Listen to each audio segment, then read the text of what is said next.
എന്ന് ഞാൻ പറയാം. ആദ്യത്തെ വരികൾ ഇങ്ങനെയാണല്ലേ.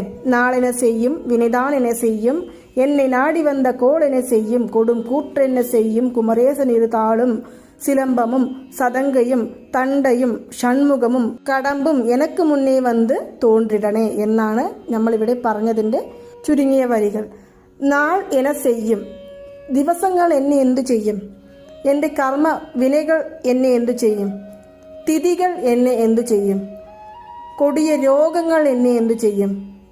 നമ്മളെല്ലാവരും പേടിക്കുന്നത് ഇതൊന്നിനു വേണ്ടിയിട്ടാണ്. രോഗങ്ങൾ വരുമോ, സാമ്പത്തിക തടസ്സങ്ങൾ നേരിടുമോ, അപ്രതീക്ഷിതമായ മരണം വന്നു ചേരുമോ? മരണം എല്ലാവർക്കും ഉള്ളതാണ്. എങ്കിലും നമ്മൾക്ക് ജീവിതത്തിൽ എല്ലാവരും മരിക്കാൻ പോകുന്നു എന്ന് പറഞ്ഞ് സന്തോഷത്തോടു കൂടിയാണ് സ്വീകരിക്കുന്നത്? അല്ല. നമുക്ക് എല്ലാ കാര്യങ്ങളും ഒന്ന് സെറ്റിൽ ചെയ്ത് വെച്ചിട്ട് വേണം പോകുവാൻ എന്നുള്ള ഒരു മനോഭാവം എല്ലാവരുടെയും മനസ്സിലും ഉണ്ടാകും. കുഞ്ഞു മക്കളാണ്, അവരെ വളർത്തിയെടുക്കണം, അവർക്ക് നല്ല വിദ്യാഭ്യാസം